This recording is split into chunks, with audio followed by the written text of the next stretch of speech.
3rd, 2024. Okay, motion by MJ, second by Richard. Are there any changes? No? Okay, great. All right, all those in favor? Okay, unanimous, thank you. All right, and then we need a motion to approve the minutes from October 30th. I'll make a motion to approve the minutes from October 30th, 2024. I'll second. Okay, motion by MJ, second by Mary. Are there any changes to this? No? Okay, great. All right, all those in favor? Okay, unanimous, thank you very much. All right, well, that moves us to our student report, and Nora. Hello. So winter is fastly approaching. Student Council has started preparing for Winterfest as well as the Winter Dance. With that, we also gave out student grants, so we'll be receiving those in the next week and discussing which clubs and sports we'll divide the money up with. And then we had an off-site evacuation last week, and it went very well, very smoothly from a student point of view, at least. I don't know how it was for administration, but and then as well as Interact Club, there's a meeting across different schools like Mascoma and such, and we're all meeting together and planning for Rise of Hunger, like event that we're doing through Interact. And then Unified just received a grant for New Jerseys this year. So. Oh, great. Okay, do we have any questions for Nora? Are you wearing a Huskies sweatshirt because that's where you're going? Oh no, I had someone else ask me that today too, but It's that time of year. maybe, yeah, exactly, yeah. Okay, good. All right, thank you so much. Appreciate Thank it. you. All right, that's going to move us to our sabbatical request. Sure. So per our LEA agreement with our teachers, educators who have been employed with the district for at least 7 years may request a sabbatical leave for the purpose of educational improvement. We have a sabbatical review committee, and it's made up by myself, 2 LEA members appointed by the president of the LEA, Karen Dubois. And we met with our one sabbatical admission, Mr. Tejan, who is here tonight to explain his proposal.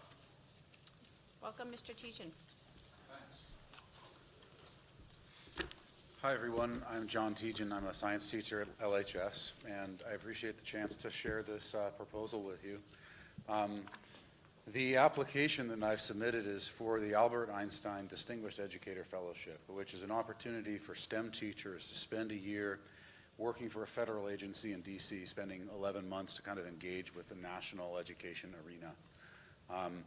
If I were selected and approved for the fellowship, I would hear by March 31st, and if I were not, then of course I'd be withdrawing my proposal.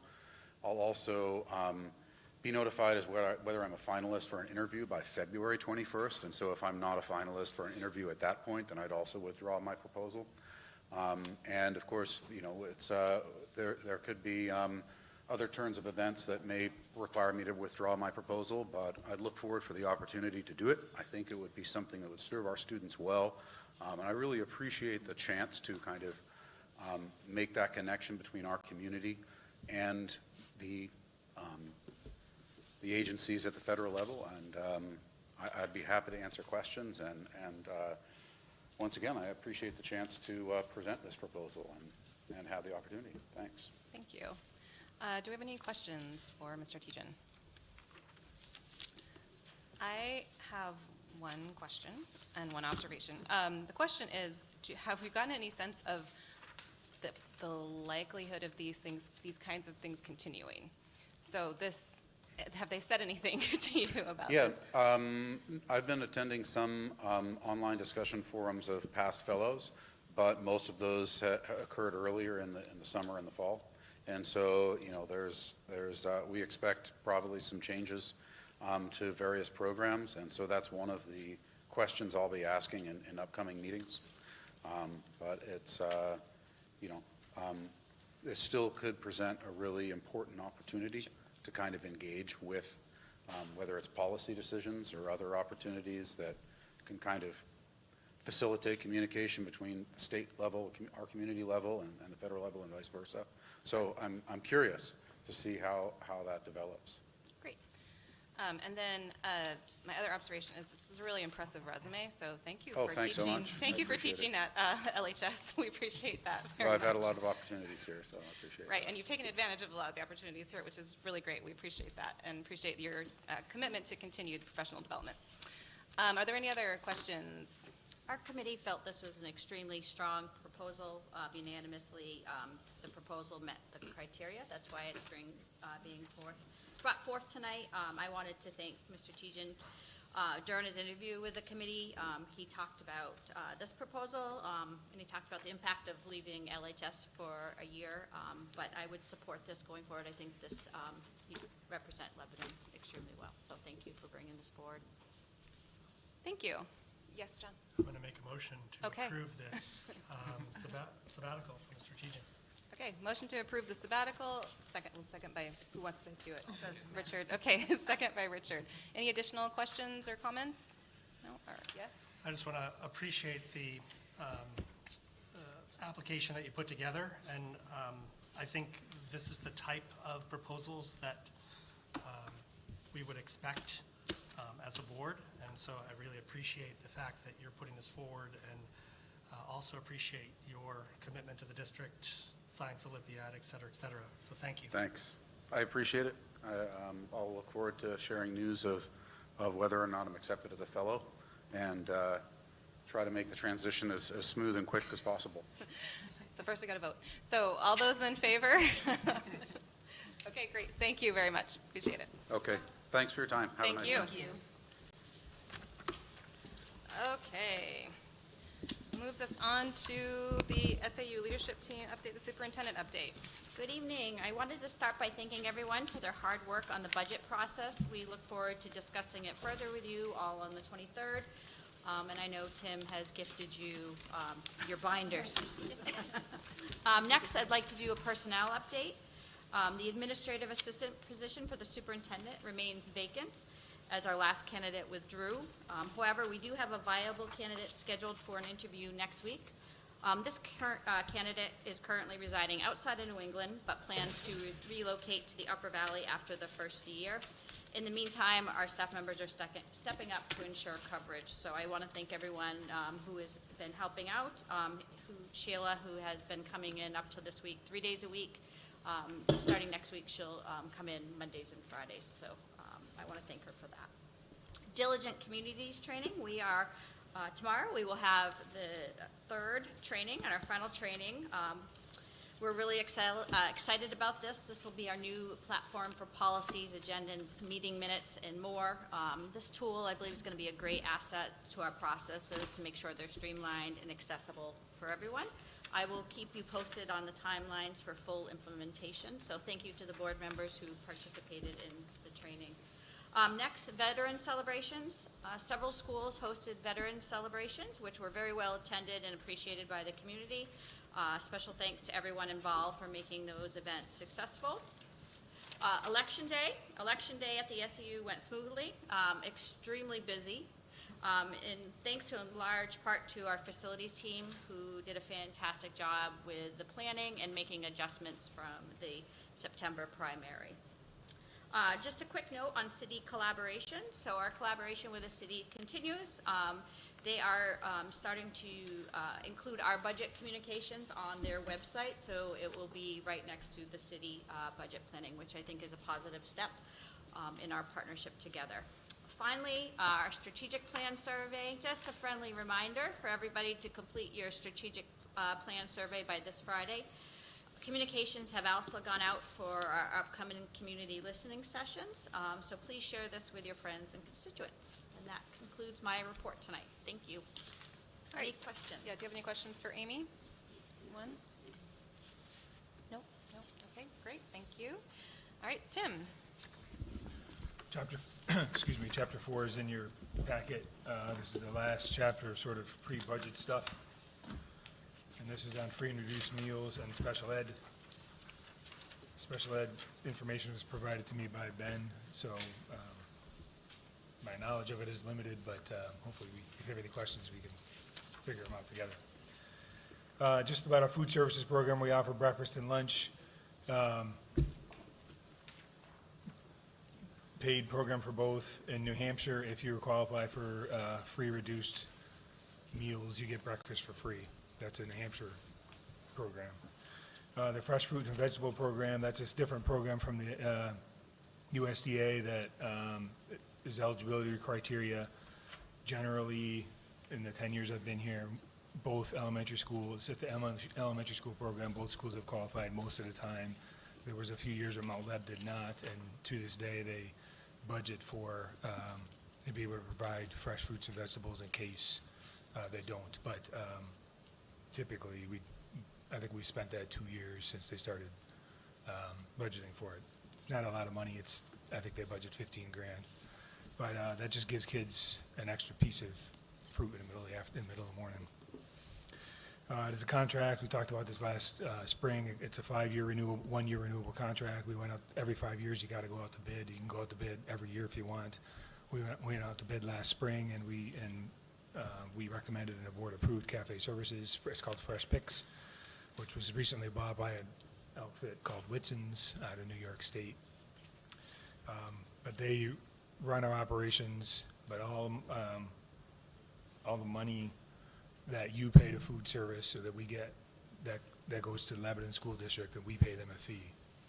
So I always say that because some people think that like they keep some sort of money. We pay them a management fee, and then they pass through to us all the costs of food, supplies, all that labor, all that stuff. So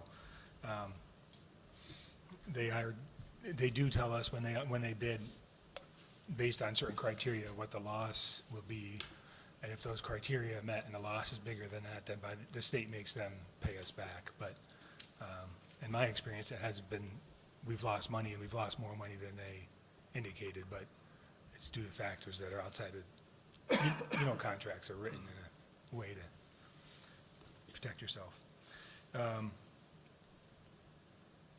We don't know if we're going to go 5 years or not. When we offered the Fresh Picks this spring, we told them we're going to reevaluate in a couple of years. This year it was pretty close competition. So we stayed with, we think they do a decent job for us, but there were some things we wanted to see better. I ate there yesterday for Veterans Day. I gotta say, it was pretty good. And if the food service fund, which is a separate fund, it's got to by law, has to end in the black. So, and you'll see that during budget discussion too. So there were many years that we took in more money than we had to pay out in supplies and food. But since COVID, that's not been the case here. So last year we had like a $90,000 deficit, and so the general fund pays for that. This year I'm budgeting $75,000.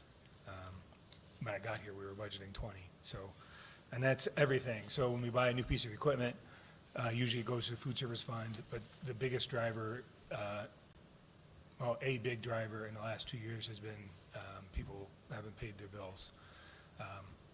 So we start over each year. Like, we know what people owe, but we make it whole every year like we have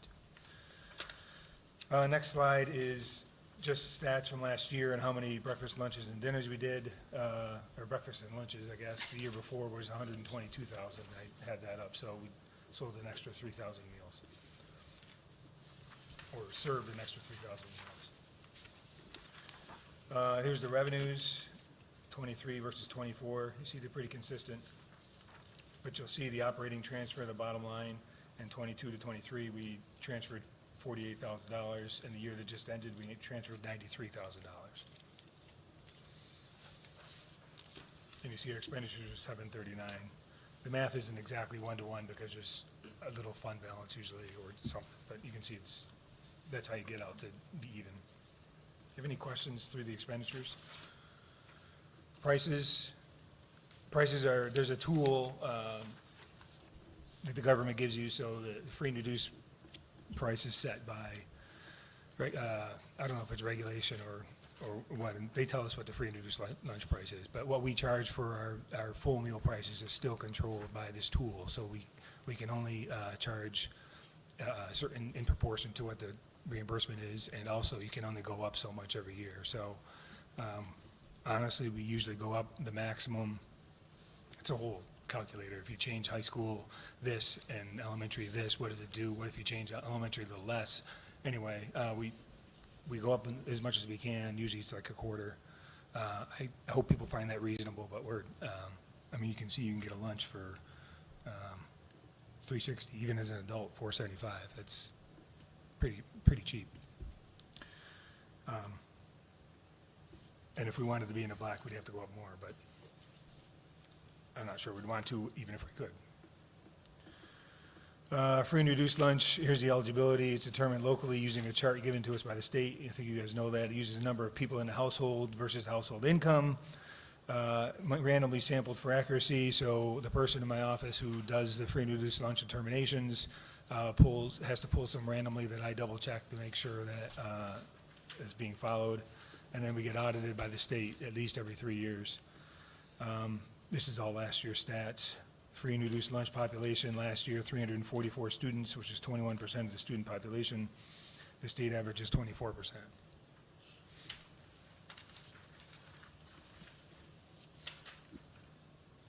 Are we on the tax rate slide now? Yeah. All right. Leaving food service behind, this is like a conglomeration of stuff, sorry. There's a tax rate table from 2012 till 2024, so the tax bills you just got are calculated based on the budget we passed last year. And then your spring bill, same thing. And then next fall, it'll be calculated based on the budget you guys determine this fall. That's just a reference. Yeah, I put on the evaluation there, so that's, I just think that's neat to see. $1 billion worth of value in 12 years. Okay, special education tuition. Projected out-of-district student data. Tim, can I just ask? Yes, I'm sorry.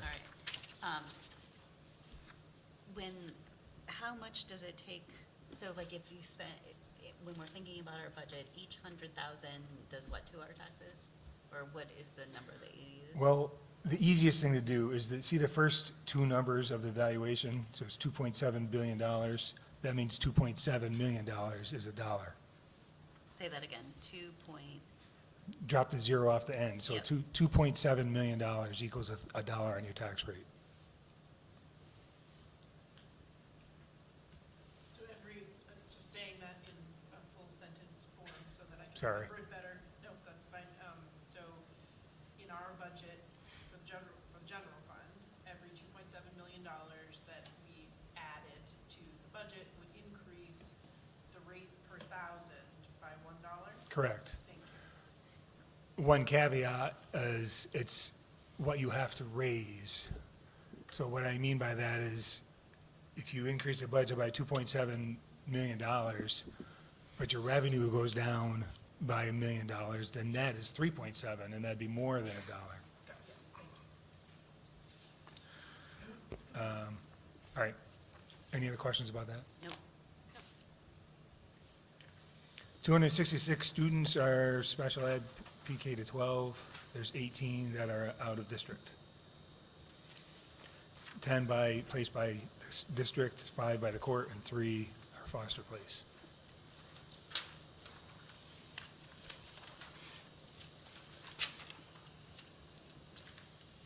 I think special education aid, the slides are all flipped over. You took Mr. Tejan out of order, it messed me all up, sorry about that. We're adapting, move on. We're good. State statute designed to offset costs for particularly high cost placements. So what this is that every year we report what our special ed costs are and that to the state, and then the state gives back in special ed aid. I wish it was dollar for dollar, but it's not. And you'll see in the revenue lines that there's a special education aid line. That line comes from the state, and it's based on what we paid last year at a certain percentage, based on what the legislature approves. So you can see that there's an amount by law that we're eligible to get, but that has nothing to do with how much money they actually allocate to schools. So the note here is usually we're prorated below 70% for FY '25. We're at 66% of what we're supposed to get by law. And everybody's obviously prorated the same across the state, so there you go. So reimbursement in the 23-24 year was supposed to be $236,000. Our budget is $192,184, and that's basically numbers I'm getting from DRA. So, okay, 402. These are court-placed kids. So if the court places them, then we're eligible to $59,740. So if they're placed in a residential place, it's $200,000. The district is responsible for $59,000. Makes sense? If they place them someplace and it's 30 grand, we're eligible for all of it. So up to $59,000 is our responsibility for this year. So those numbers are reflected when Ben puts the special ed out-of-district tuition numbers together. He's reflecting on where they're, what kind of eligibility they are, if they're court-placed or whatever. So can I just, Any and questions just about as a special clear, ed? so going back to the slide where it says there are 18 out of district, 5 are court placed, so those 5 Are would be here. subject to this cap? Correct, Yeah. right. If the 10 we we place out, we're responsible for all of it. And I think Foster is saying, So, sorry, again, just gonna say it in words one more time to make sure it's locked in the brain. The cap is what we pay everything up to the cap, and then anything above the cap, the Department of Education pays. correct. The state? And they actually pay it, or they're supposed to pay it? No, they don't even bill us. So the institution where the child is placed bills the state directly. So whether they pay it or not, I don't know, it's out of my hair. But we don't, it's not the same thing as the. Right, it's not a reimbursement. It's not the same thing as the reimbursement where we don't actually get that money back. Correct. It's that we don't even see it. Right, which I like. What is foster placed mean, like what relative to those other, like what does, So if a child's parents live in Lebanon and they're foster placed into, say, Ringe, then Ringe will bill us for that child, and which rate do they bill us? their tuition rate. Their tuition rate. And what if Ringe needs to do a further placement? If someone from Ringe is placed in Lebanon, then we'll bill Ringe. No, I mean, if we have a Oh. foster. We would pay for those Oh, we pay special for ed it, yeah, costs. sorry. Yeah, We would be responsible for the special education costs if they placed them at a day placement got for it, those needs. thank you. Right, a child is the responsibility of the district their parents are residents in, no matter what. So, I say that because we have Plainfield and Grantham kids, obviously, to go here, and if a Plainfield kid is not, placed out, Plainfield pays for it, not Lebanon. Okay, thank you. Great. I just wanted to go back to the school tax rates for a second. Yep, I was doing some back of the napkin calculations. It looks like we've been, since 2012, despite the really high inflation we've had recently, overall, we're actually significantly below CPI over that same time period, which would, 39% increase as opposed to what we had, which was 27. So that's kind of encouraging. It's probably due to the growth of the number of people in the city, though. I think the board does, I'm not just buttering you up, I think the board does a good job doing as best they can, honestly. Last year was, it was high, but you're right. I think that's probably why I started putting that together. One of the board members probably asked me too, is that like, I really like this. This is a very, like. This is a very I feel useful like this- chart. I feel like this should be like laminated and stuck around a lot of places for Maybe us. sent home to every parent. and that just refers to the local education rate. Obviously, there's a state education tax, and there's a county tax, but anyway. In your budget binders, I'm not going to go over much, I just want to orient you a little bit. In the budget information tab, I tried to summarize stuff. There's a list in the budget information tab that talks about additions to the budget. I just want to be clear that that does not include facilities conversations, that's in the facilities tab. So the additions / subtractions that's in the budget information is stuff non-facilities, facilities in the facilities tab. There's something stuck in my pockets.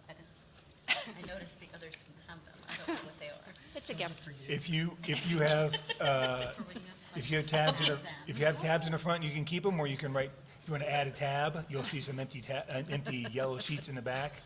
That's why some of them have tab. Honestly, if they don't have tabs, they're probably new. If they do have tabs, they're probably reused from last year, because I don't want to. Is So this the fiscally list here? responsible. The last Yes. page. Yeah. So you'll see as you go through, it's the same orientation as usual, goes school by school. You'll see in the SAU, all 5 facilities. There's the same format for the letter that we put together. After the district-wide and SAU tab, all that other stuff is information that's informational. It's not added to, those are numbers that are already included in the buildings, you know what I mean? So don't say, take those 5 buildings and then add special ed and add athletics, like all that stuff's already added in. And there's a revenue page in there. I will say, the healthcare costs, I budgeted at 9% when we were talking through October, and the actual cost came in at 8.9%. I didn't change it for 0.1%, so we're leaving that alone. I will give you a new revenue sheet. The state gives their revenues for next year on November 15th. So the revenues that are in here, you'll see all the numbers that are not the state are the same as they are this year. And I'll issue that new one, and that might make the picture change a little different. You'll see that this budget, the expenditures, and you'll see that in the budget information, see the expenditures alone are 38 cents. But when you do the revenues, and remember we had, we budget for $1 million because of, after audits came in, when we talked, it was going to be $1.3 million. It was actually 1.5 for an audit adjustment, which is good, except that $500,000 is $500,000 that's missing on the revenue. So if we have $1 million for next year to give back, then you need to raise that extra $500,000. It comes out to 58 cents. So, again, if we have more than $1 million, if you guys want to say we're going to give back more than $1 million, that's all the conversations you got to have on Saturday. So think about that. So, you have $900,000 and 2.5% holdback that's in the bank that you don't do anything with. You can keep not doing anything with, or if you want, you can designate some of that to go back so you have a higher fund balance. I don't want to get too much in the weeds. There's more than I wanted to say, but think about that stuff when you're looking at the budget. All right. Tim, thank you. When can we expect this to be online for our community? So,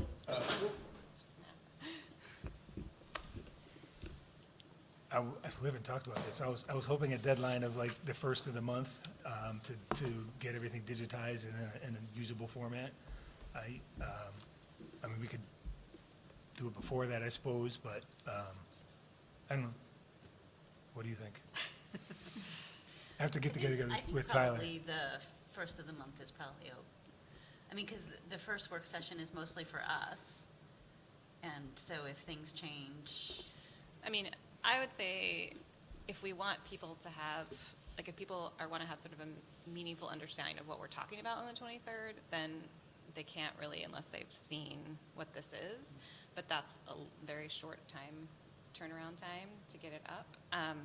So I would just say as quickly as possible. So maybe even if we're doing it piecemeal, Yeah. so you're not putting the whole thing on. I mean, most of putting- this stuff, as you know, is it's PDF files, so.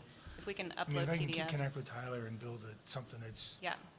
I mean, I can throw it in my drive like we've done before, but we're trying to be, A little more user-friendly and Yeah, transparent, yeah. so- So if we could just, since it is, especially the PDF stuff and the Yeah. stuff that's set, right, that is not going to be changing very quickly, Yeah. so just some of this, if we can work towards getting that on as quickly as possible, I'll I connect with, think that I'll would talk to be Tyler tomorrow and see if it's ideal. reasonable. Just so that we're giving our public a chance to actually see Yeah. things as we come up with them. I think the wonder is in making sure that it's set up in a way that, I mean, like, we understand that Just has to be labeled. like there's the one big, like, overall thing, and then each section is a piece of that. So we wouldn't want, I think we just have to label it, Yeah. like, as long as we're labeling it in such a way that it Yeah. makes sense, I think it'll be okay. Okay, I'll So, I'll we- talk to Tyler. Amy, Thank you. in future years, will the budget all go up on community? Yes, Okay. so it would be easier. Yeah, much easier. Okay, cool. We're hanging a lot on community right now. Yeah, So, yeah. once we get to it, it's gonna be so exciting. What's community? Diligent community, what's replacing board docs. Oh, It seems to run not only the website, but all the documents associated with the website, all the public relations stuff, all our agendas, policies. sounds fancy. It is pretty It's fancy, super actually. fancy, but it's pretty easy. Okay. Okay, Do Thank we you. have the capital reserve, special ed reserve balances in here? It's in one of the, well, it's, the chapters are in the back, and one of those One of those in the chapters, I don't remember if it was 2 or 3, but they're in there, yeah. Okay. Yeah. Also, that's a good question, though, and I think we're talking about that tonight, but in the facility section, you'll see the CIP that I think we're talking about tonight, and so it's just, it's all I'm there. not being presumptuous, it's just there, so. Yeah, okay, thank you. Yeah. All right, any other questions for Tim? No? Okay, great. We're gonna go on to unfinished business, so we'll do our second readings. I'll make a motion to adopt the policies listed under unfinished business, 9A through G. I'll second that. Okay, motion by Wendy, second by Richard. Do we have any questions or comments on those? No? Okay, all those in favor? Great, unanimous, thank you. I'll make a motion to withdraw the policies listed under 9 unfinished business, H through M. I'll second that as well. Okay, motion by Wendy, second by Richard. Do we have any additional comments on those? No? All right, all those in favor? Great, unanimous again. Okay, great.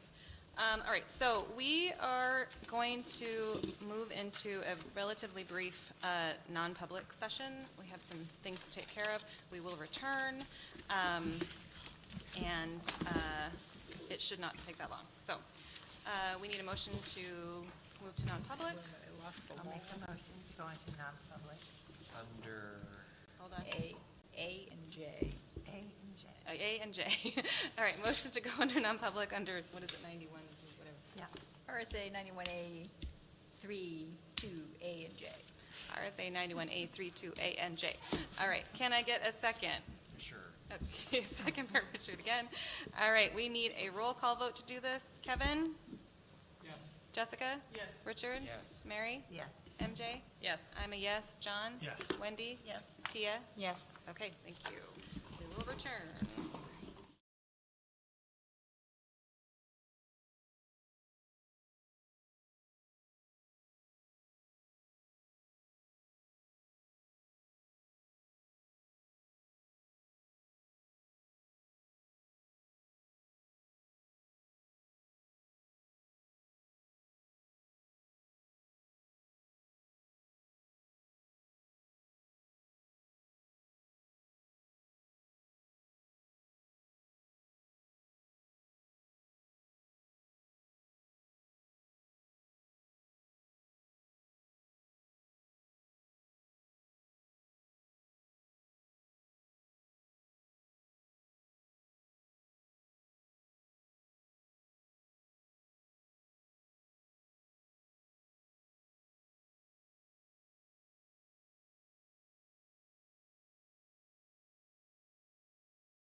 Going to come back together in just a moment while people sit down slowly.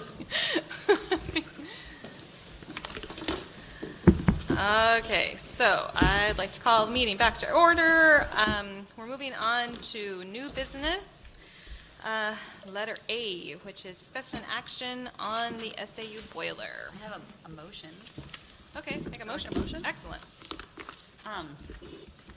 I'd like to make a motion to approve the replacement of the steam boiler at the SAU building as outlined in the Alliance Mechanical proposal, not to exceed $88,000.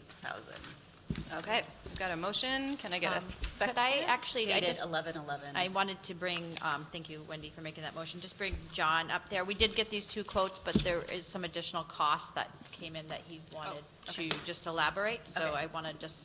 So or- can we just do a second and then we can modify it based on what he says? Yes, you can. Okay.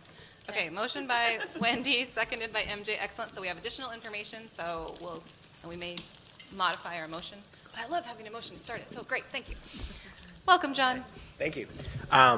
So we have the Alliance Mechanical quote. We're waiting on 2 more quotes to come in that we'll share when we have.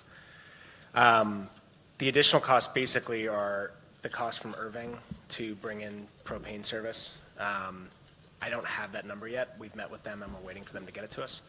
And then we also are going to have to line the chimney at the SAU to be able to deal with propane exhaust. We have 1 quote in the range of like $3,000. We're waiting on another.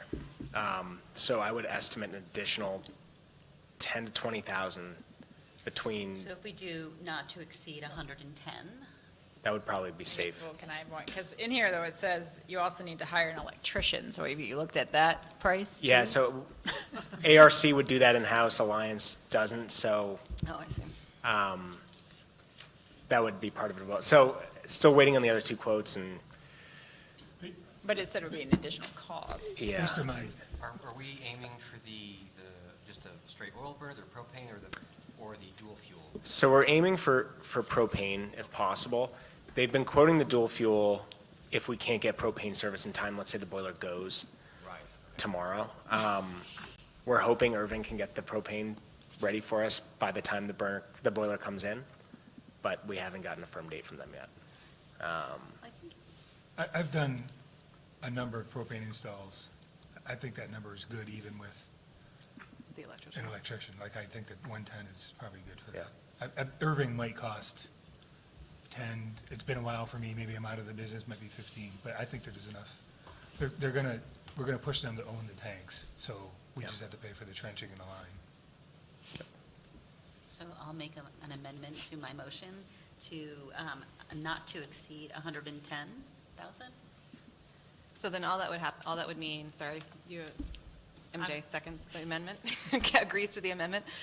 So all that would mean is if it did exceed that, right, then. Just come back here. We'd have to come back here. Which Okay. would just slow us down a little bit, but we're still meeting, so, and we could have an emergency meeting if we needed to approve something specifically like that, so.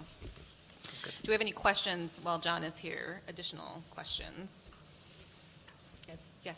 So just for clarity, I think for everyone, that the 70,000 number is the kind of the install number, and then you're adding on the 19, almost 20,000 for the propane. And then after that, there's also the propane conversion and whatever, but the way you should read the quote is the 70,691 plus the 1988.44. That's right. Yep. So right now, you're leaning towards Alliance then, is that? We have that quote and we have the ARC quote. We're waiting on 2 additional ones, Action Plumbing and Harriman's. So do you not want me to limit it to as outlined in the in the Alliance Mechanical? So we should just say steam boiler at the SAU building, not to exceed 110,000. That sounds good. That'd be Yeah, helpful. Yeah. that's probably safer language. Yep. Here, you can have it. MJ, are you okay with that amendment? So all she did was say. What? She just. No, I got that, yeah, oh, yeah, I agree. I just didn't know there was an Alliance quote, I didn't see that in my packet. Yeah, That's why I was looking at the ARC quote. I was looking at that one too. It's okay, we got it. I'm on the same page now. Okay. Thank you. Additional discussion? All right. All those in favor? Okay, all those opposed, unanimous? All right, great, thank you. Okay, that moves us on to discussion and action, year one CIP. I have a motion. Oh, we're all about the motions, all right. I don't know why John sat down. Yeah, you might have to come back, John, I'm so sorry. I was not looking ahead at the agenda. That was on me.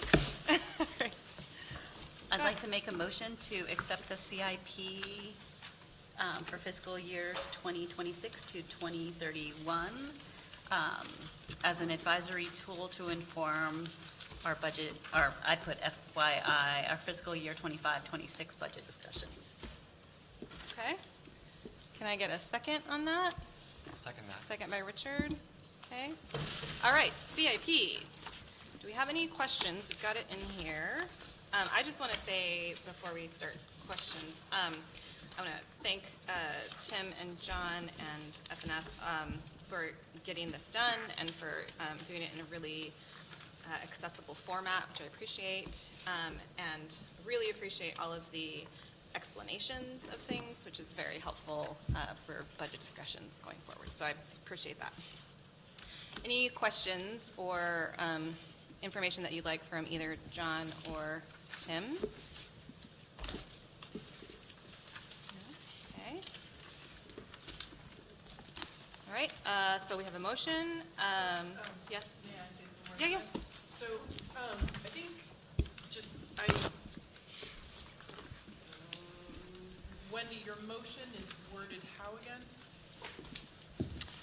To accept the CIP for fiscal years 2026 to 2031 as an advisory tool to inform budget discussions.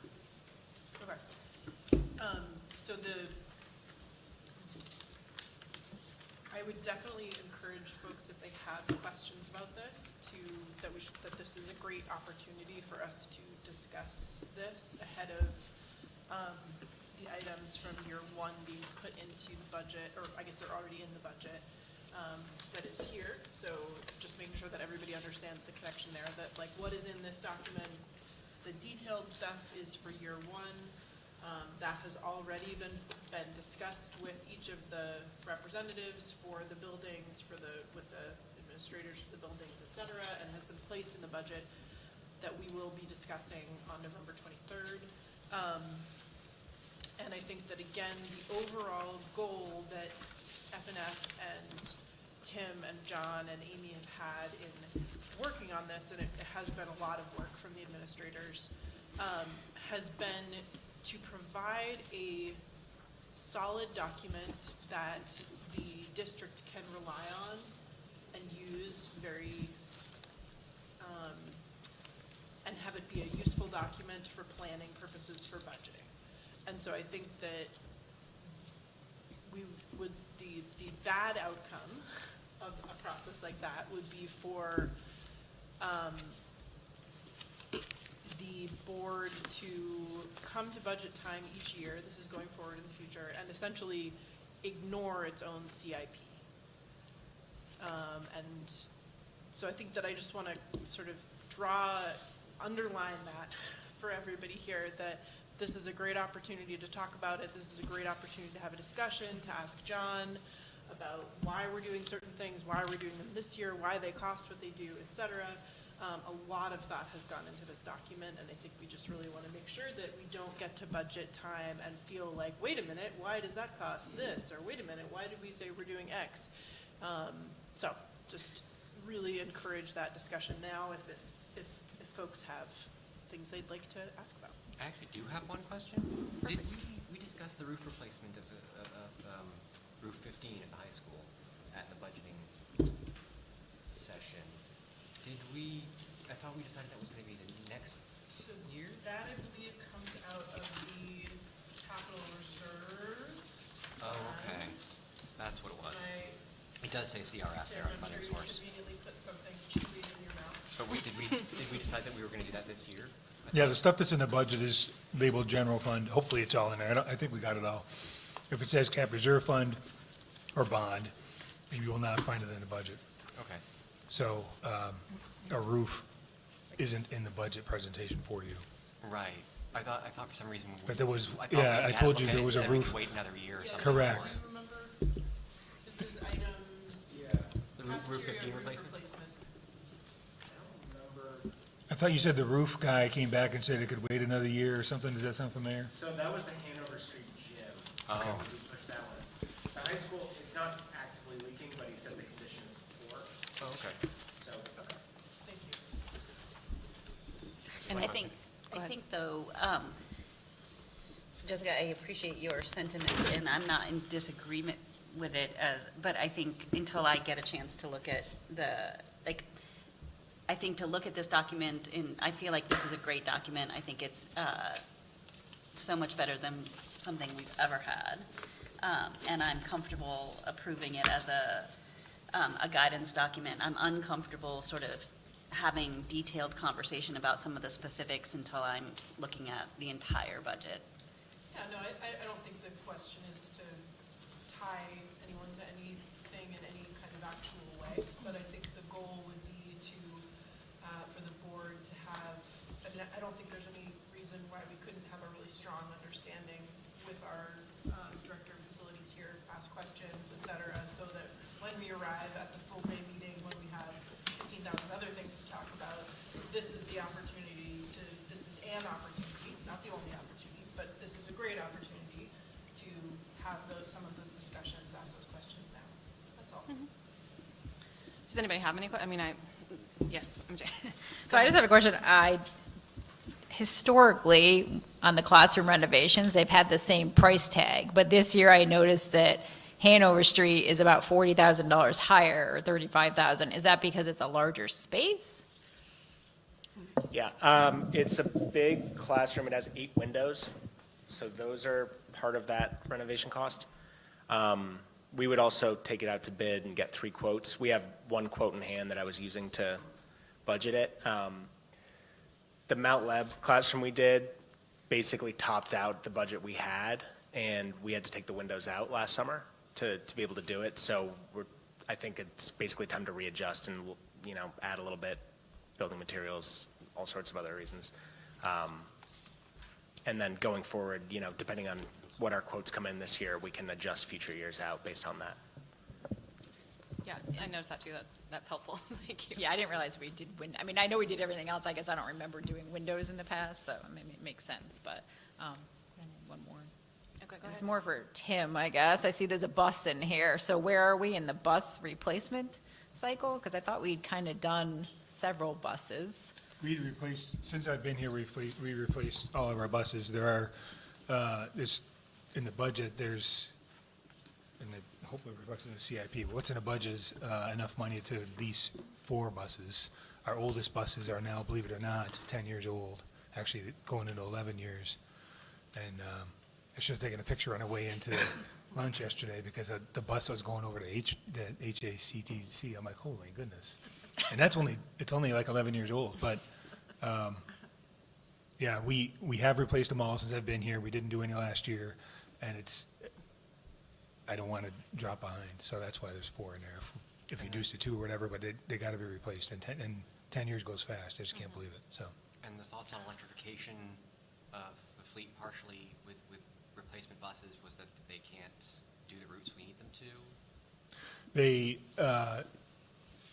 besides the complication behind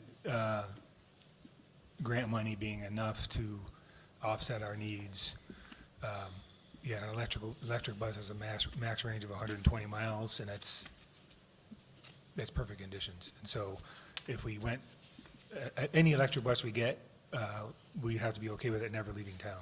Because, usually our buses drop off kids, and our newer buses actually are the ones that usually do our sports trips, so they don't break down. Okay, So, I understand. great, thanks. Other questions? Jessica? One other comment, just to raise this to folks, underline it again. It is actually hopefully underlined in the CIP. Some of the items here are design phase rather than the actual project themselves. And I think that's actually, I'm really glad that that's something that's been done in the CIP in general, because it actually provides a helpful step for the board and for planning to know that in each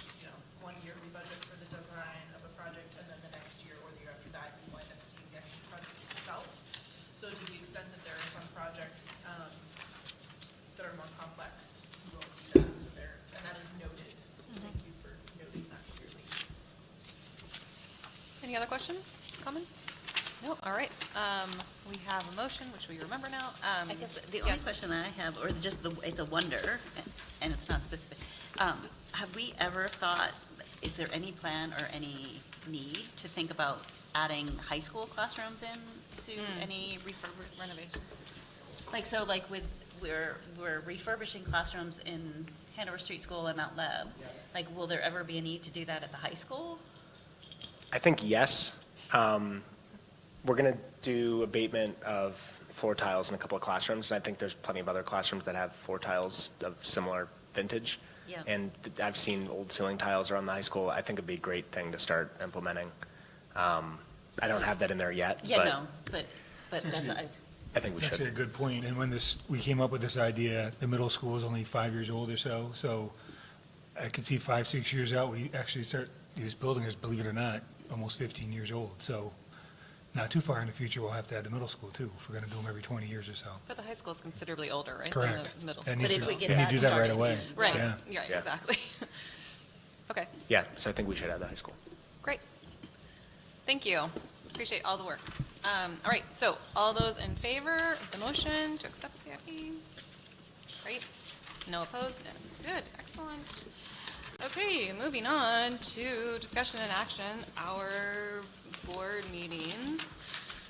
So we have, right now, and according to our schedule, we have scheduled board meetings for the 27th, which is the Tuesday before Thanksgiving, and we have scheduled for December 25th, which is Christmas. So obviously, we probably will not be here. So normally, we cancel those meetings, but this is the will of the board. The board gets to decide if they want to cancel those meetings or not, or just reschedule them or not. So I need a motion. Well, I'm going to move that we cancel them. Okay. Okay. I'll second. Okay, motion by Richard to cancel, motion by Mary to, a second by Mary, sorry. Second by Mary. And as we said to John earlier, if there is a change in, we need to come back and have an emergency meeting, we absolutely can for the boiler situation. So in case it goes over your 110. All right. Knowing that, are there any additional discussion about that? All right, all those in favor? Okay, unanimous, thank you very much. All right, that moves us on to the policies. So the first question is, are there any policies that we need to pull out? I have one question, and that is on this policy GBEBB, Triplets. JLCEA, and KFD. Shouldn't they all be the same? Huh? No, they shouldn't be because Okay. Amy and I worked with these, because they go in different sections. So Okay. the language changes slightly when we were creating them to be in the packet tonight. For employee, For employee, student, and community. Okay, and that was my question. Thank you. Because at first I was like, doesn't KFD need to be withdrawn? And then I thought, no, the Ks means something else, and Wendy probably has a plan, but I did not know what it was. She does. So I wanted to make sure that I understood what was happening. And then I think I had one other question. I gotta go through here to find my question mark. Hold on. Where is my question mark? Oh, yes, policy IGE. IGE 127. Yeah. And policy IGE in the 1, 2, 3, 4, 5, 6th paragraph references KEC. John, is that, and Tia, is that the policy that we talked about in EC? That's the one we just talked about in EC. We're going to push it back to policy.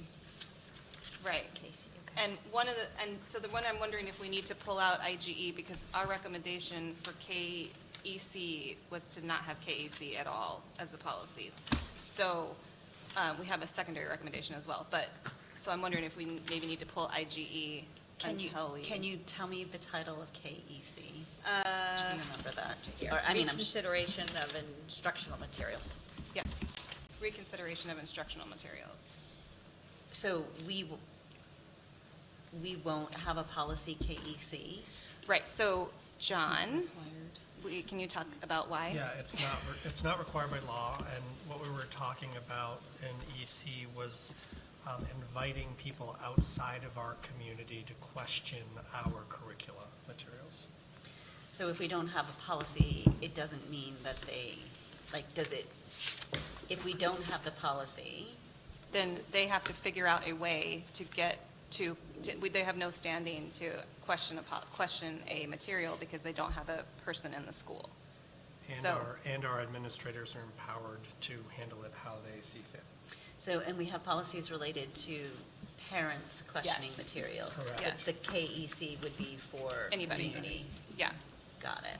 Or a national group, right, or Right. non-community. which would be my concern.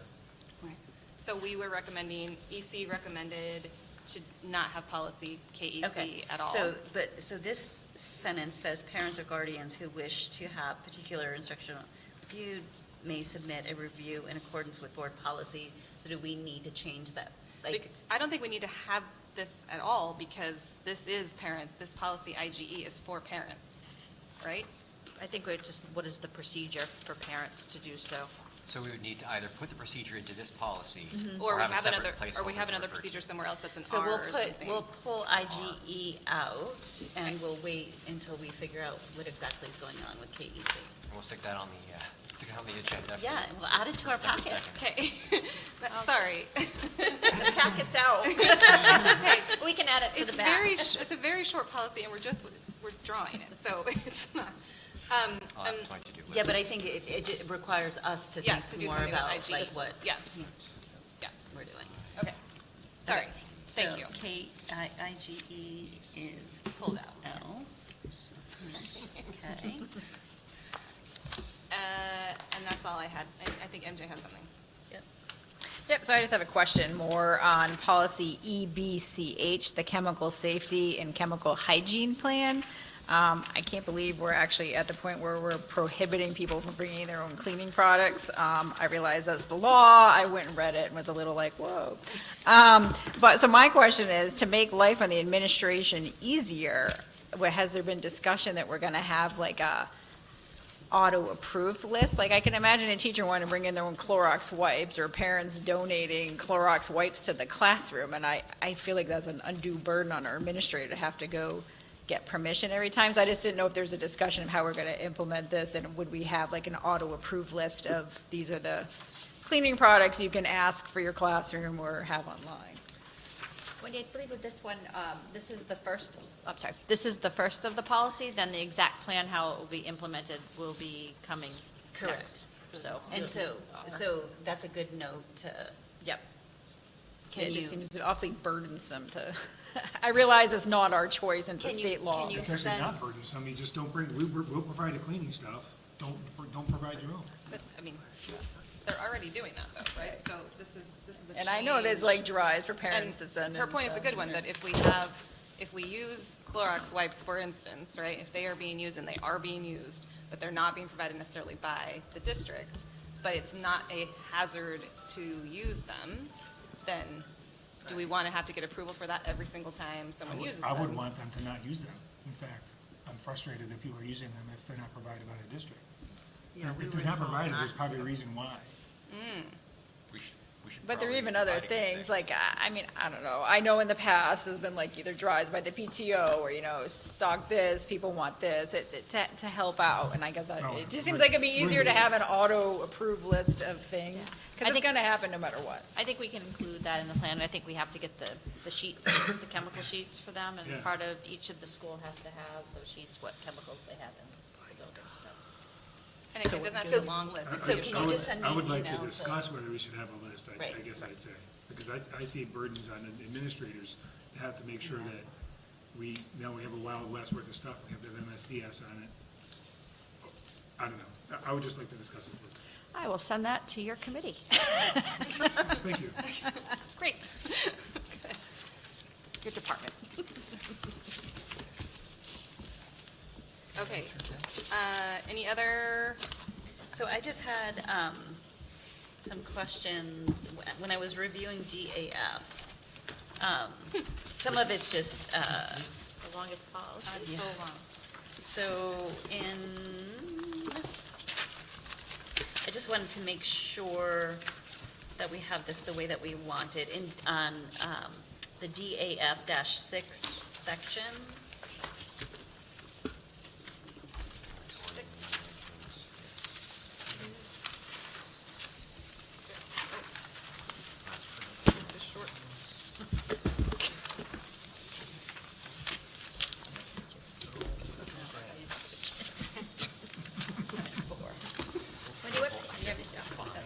page 100. Inventory management, right? Yes. Page 100. So under B, just wanting to make sure, we want that to read, the school district shall maintain records.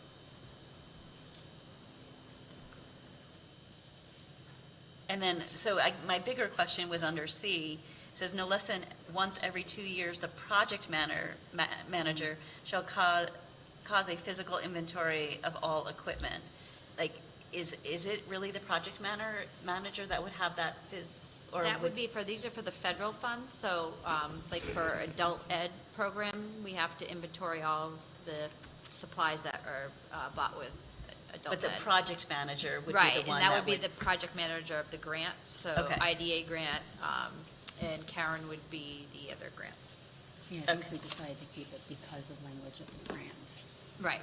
Okay, I'm not sure that could change, like you're saying, as opposed to facilities, but I don't think we could change that language. And so rather, Yeah. if Karen is the title, I was just Project wanting manager. to make sure that the project managers have the physical inventory. The Of sheets, because equipment. what Yeah. they've purchased, they've sent to the schools. So if we buy stuff out of Title I funds for the elementary schools, Yeah, they yeah. can't be moved to the middle schools. Okay. So Yeah. it's part Okay. of what, when we get our audit.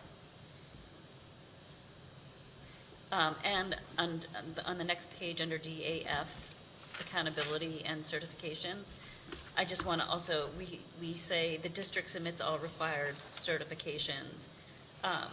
Do we want to specify who in the district sends that, or do you want to keep it, that language? I'm fine with that. I have to, Karen submits and I certify all of our grants and our reports. Or Shaylee submits and I certify the reports. Okay. So because it's different staff, you want to just keep it more Yeah. general? Okay. I just wanted to make sure that we were all on the same page with that one. I think that's-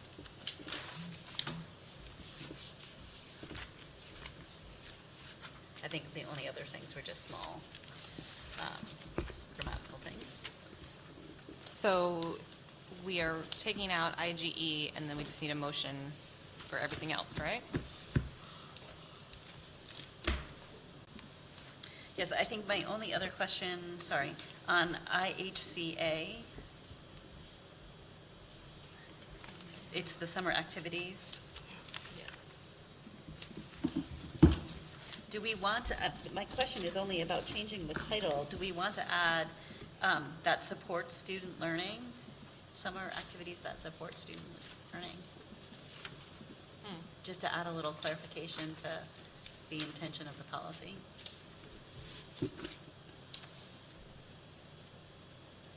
I think that's fine. So changing it to summer activities that support student learning? Yeah. Yeah, I like it. And this is not, had anything to do with passing the policy, but well, because that goes along with the current 306s, we'll see what the changes.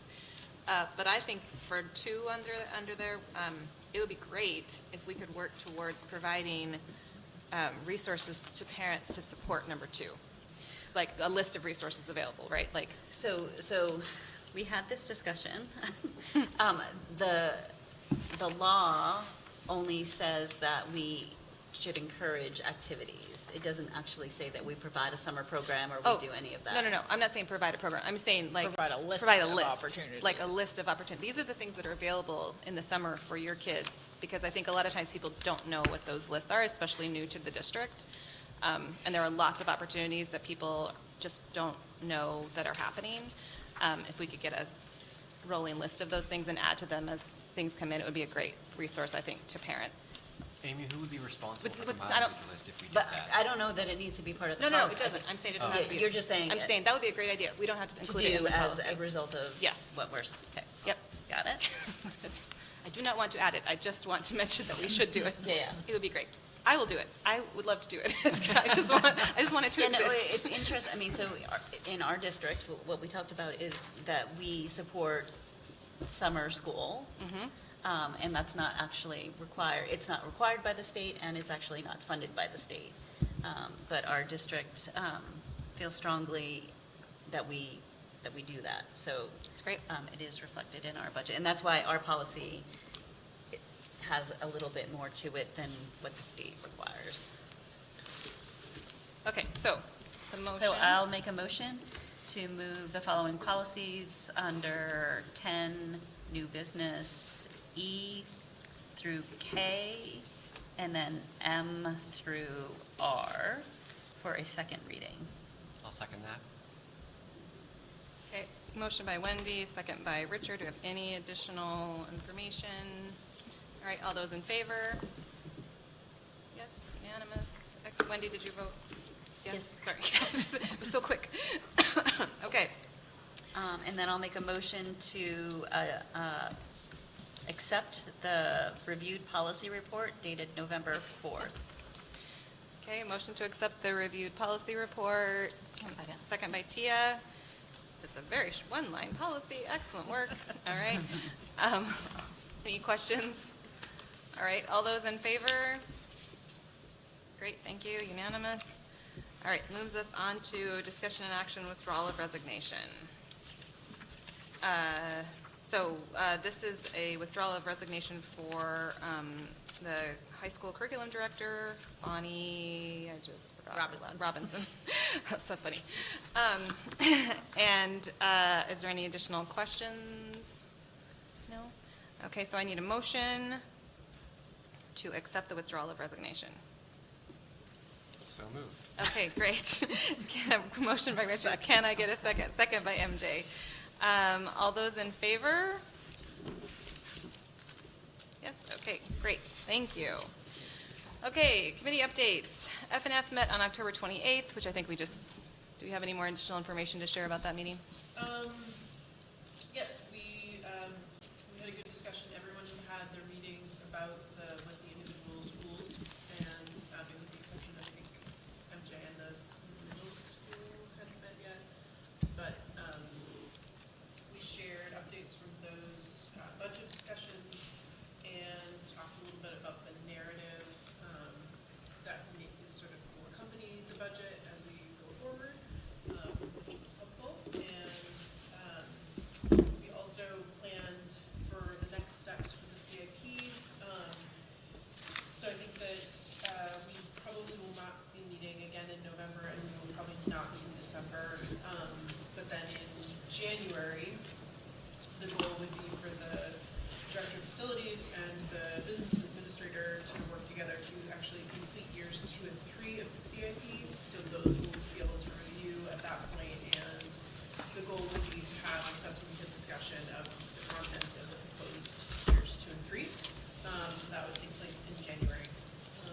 And that, we also talked about the boiler, which came here, and that is what we did.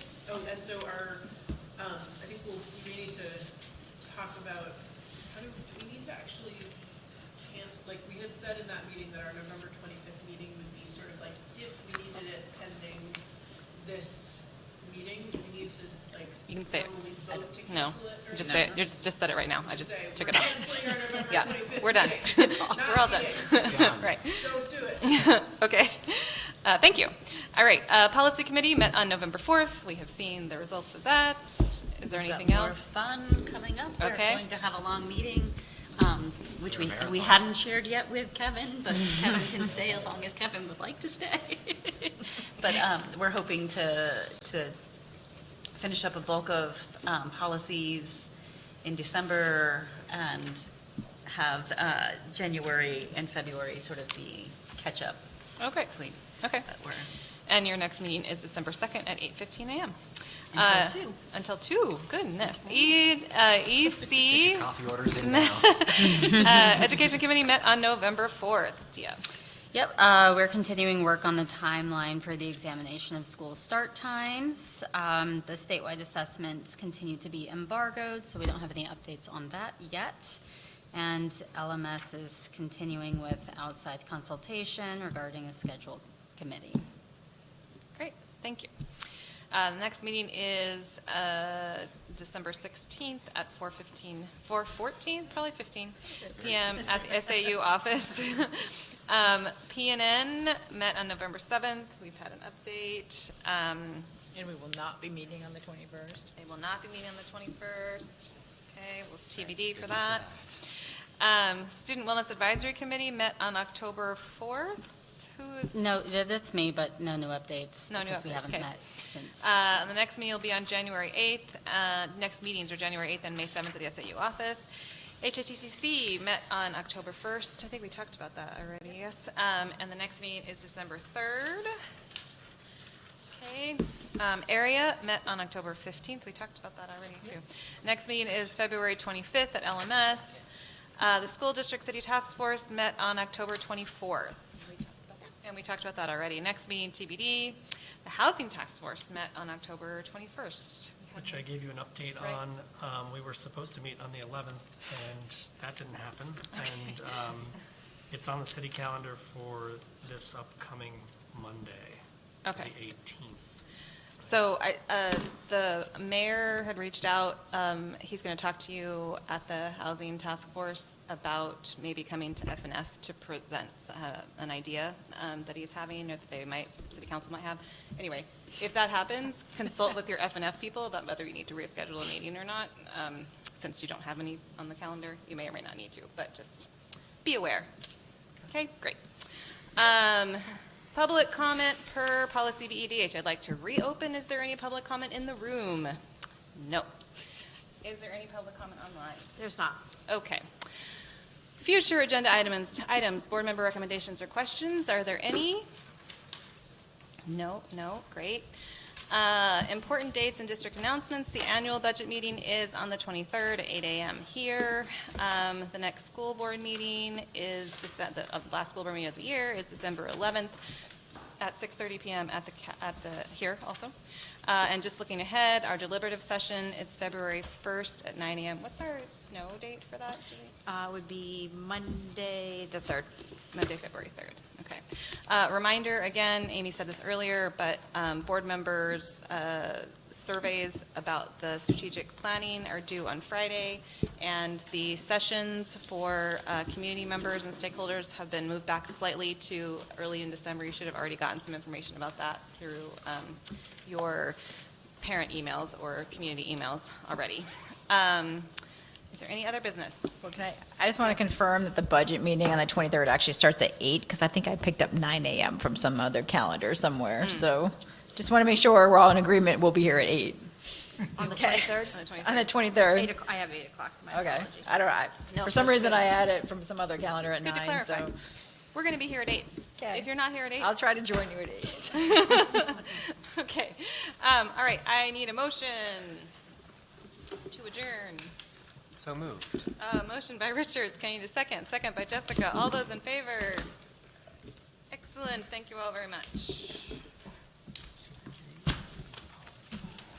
The recording has stopped.